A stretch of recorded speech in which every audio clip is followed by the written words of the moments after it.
আসসালামু আলাইকুম, welcome to মিরপিজন log. অনেক দিন পরে আবার ভিডিও করছি। আশা করি সবাই ভালো আছেন। আমি আলহামদুলিল্লাহ ভালো আছি।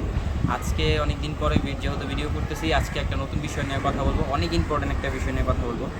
সবার এক এক রকম মতামত থাকবে এই বিষয় নিয়ে। আগেই বলে দিচ্ছি, যার যার মতামত তার তার কাছে। তো যেটা নিয়ে কথা বলছিলাম, আজকে আমরা কথা বলবো হলো কবুতর পেয়ারিং করার ক্ষেত্রে। আমরা পেয়ারিং করার ক্ষেত্রে কী কী দেখি, আমরা কী কী দেখি ওইটা বিষয় না। এক একজন এক এক রকম জিনিস দেখবে। সবাই যারা যারা কবুতর পালে এক এক রকম একজন এক এক রকম জিনিস দেখে। তো আমি কি কি দেখে কবুতর জোড়া দিই, পেয়ারিং করি এবং তার রেজাল্ট কেমন আসে, সব কিছু মিলিয়ে আজকে কথা বলবো। ফার্স্টে আমরা কথা বলবো আজকে কবুতর আমরা যখন একটা জোড়া দিব কী দেখে জোড়া দিব। আমরা একটা ওই যে অনেকদিন আগে একটা ভিডিওতে বলছিলাম যে কবুতর যখনই আমি যখন জোড়া দিই তখন অনেক কিছু লক্ষ্য করি। কবুতরের চোখ, কবুতরের কালার, কবুতরের পা, কবুতরের নখ, কবুতরের গেট আপ, কবুতরের দাঁড়ানোর স্টাইল, কবুতর আমার বাসায় কতটুকু উড়ে, তার কবুতর ছাড়াছাড়িতে কেমন রেজাল্ট করে, তার বাপ মার কি রেজাল্ট আসে, টুকিটাকি সব কিছু দেখার পরে একটা আমি পেয়ারিং করি। তো মূলত পেয়ারিংয়ের ক্ষেত্রে আমি এমনিতে সাধারণত যেসব জিনিসগুলো বেশি লক্ষ্য করি ওইসবগুলো আজকে আমি বলবো। সব কিছু তো ভিডিওতে বলা সম্ভব না, তারপরেও যতটুকু বলা যায় ততটুকু বলবো ইনশাল্লাহ। তো আজকে দেখেন, আমি ফার্স্টে আপনাদের যে জিনিসটা দেখাবো, এই যেমন আমার একজোড়া কবুতর আছে এখানে। নটটা দেখেন, এটা আমার অনেক পছন্দের একটা নট, অনেক আগের নট, এটা আমার অনেক পছন্দের একটা নট। তো যেমন এই নটটা, একটা অসংখ্য জায়গায় ছাড়াছাড়ি করা আছে। দেখেন ভালো, এই যে নটটার চোখ,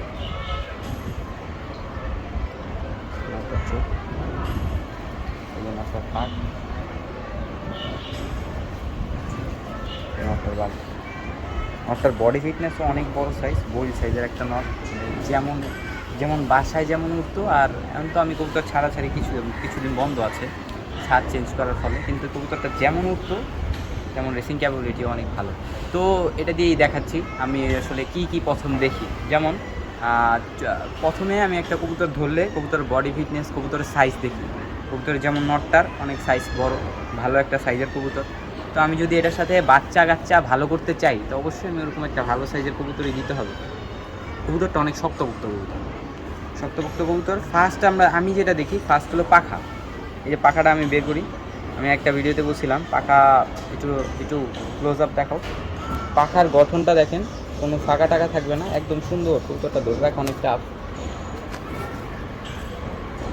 পাখার গঠনটা দেখেন, একদম গোছালো, ওয়েল প্রিপেয়ার্ড হয়। আর আরেকটা জিনিস খেয়াল করেন, এই যে পাখার কোয়ালিটি, লাস্টের 3টা পাখা আর মাঝখানের পাখাগুলো, এই নটটা আপনি খেয়াল করছেন কিনা, পাখাগুলো একটু মোটা মোটা, একটু মোটা মোটা, একটু শক্ত শক্ত। বডি ঠিক সফট আছে কিন্তু পাখাটা একটু মোটা শক্ত। যে পাখার বিষয়টা আগে দেখাই। তো এটার সাথে আমি কি করি, এটার পেয়ারিংয়ের ক্ষেত্রে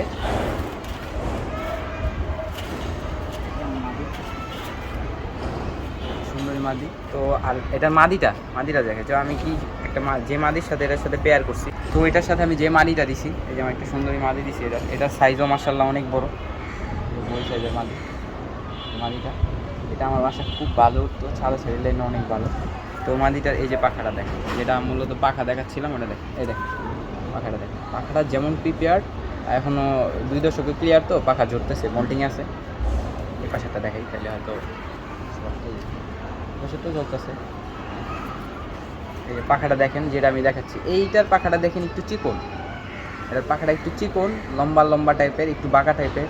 আর ওই যেটা আমি নটটা দেখেছি ওইটার পাখাটা দেখবেন একটু মোটা ছিল, একটু ঘন। দুইটার পাখাই ঘন, কিন্তু এটার পাখাটা একটু চিকন, ওটার পাখাটা একটু মোটা। তারপরে এটার উপরে 3টা পাখা, এই যে আমরা যে কানি পাখা পরি, একটা তো পড়ে গেছে, এইটা এটার মিলিয়ে দেওয়ার আমি চেষ্টা করি।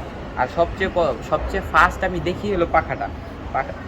এই মোটা পাখা, এখন আপনারা বলতে পারেন এই মোটা পাখা চিকন পাখাতে কি হয়, এখন কিন্তু এই যে আপনারা তো মোটা পাখা চিকন পাখাতে কী হয়, এটা আমার ব্যক্তিগত এক্সপিরিয়েন্স থেকে বলতেছি। আমি অনেক বছর যাবত কবুতর পালি। একটা ব্যক্তিগত এক্সপিরিয়েন্স কি, চিকন পাখার যেসব কবুতরগুলা, যে আমরা মূলত হাই ফ্লায়ার কবুতর যেগুলোকে বলি, হাই ফ্লায়ার কবুতরের পাখাগুলো একটু চিকন চিকন হয়, একটু লম্বা হয়, বডি একটু সফট হয়। এই কবুতর কী করলে অল্পতেই হাইট পেয়ে যায় এবং বাসার উপরে খুব ভালো উড়ে। কিন্তু এই কবুতরের স্পিড একটু কম হয়, অনেক ক্ষেত্রে স্পিড হয়, ওটা ভালো ব্রিডিং হইলে স্পিড হয়। কিন্তু আমাদের গিরিবাজার ক্ষেত্রে হয় কি, যখনই পাখা চিকন হয় তো কবুতরটা ভালো স্পিডের থেকে বেশি পায়, বেশি হাইট পায় বেশি। চিকন চিকন পাখার কবুতর হাইট পায় বেশি, ভালো উড়ে, বাসায় ভালো উড়ে।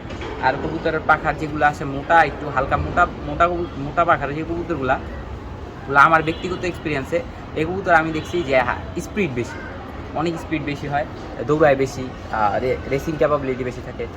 যদি এর ভিতরে হয় কি পাখা ভালো, পাখা মোটা হইলে এই যে কবুতর রেস ভালো করবে, বা পাখা পাতলা হইলে এই যে ভালো উঠবে, এরকম না। এটা ব্লাড লাইনের একটা ইয়ে আছে।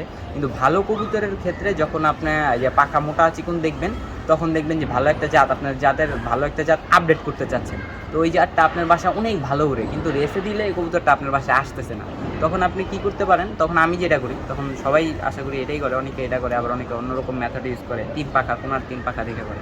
যাই হোক, আমি করি কি তখন আমার বাসায় যে ভালো একটা রেসিং ক্যাপাবিলিটির কবুতর আছে, এই সিমিলার প্যাটাগর্নে, এগুলো দেখার পরে আমি দেখি যে কবুতরটার পাখার ক্যাটাগরি কেমন, পাখার ক্যাটাগরি দেখি, তারপরে কবুতরটার উড়ার স্টাইল দেখি, যে কবুতরটা ভালো রেসিং করতেছে, ভালো স্প্রেডিং, কিন্তু কবুতরটা হাই ফ্লায়ারিং একটু কম, তো কবুতরটা বাসায় উড়ে কম। তখন আমি কি করি, কবুতরটা আমার একটা হাই ফ্লায়ার বাসায়, যেটা ভালো মজবুত একটা ব্রিড, ওইটার সাথে একটা হাই ফ্লায়ারের সাথে একটা ভালো রেসিং ক্যাপাবিলিটি একটা নরের জোড়া দিই বা মালির জোড়া দিলে, তখন ওইটার সাথে যে বাচ্চাগুলো আসে ওগুলা মাসাল্লাহ, যে ওগুলার মাসাল্লাহ একদম 100 থাকে। ওগুলা যেমন বাসায় উড়ে, ওগুলা ছাড়াছাড়িতেও সবসময় আসে, মিস করে না। তো গেল, এটা হলো পাখার বিষয়। পাখার ভিতরে আরও অনেক কিছু আছে, সব কিছু তো বলা সম্ভব না। তো পাখার বিষয়টা গেল, এটা হলো আমি মূলত চিকন পাখা, মোটা পাখা, সফট এবং ভারী, একটু হার্ড, দুইটা মিলিয়ে দিই জোড়া সবসময়।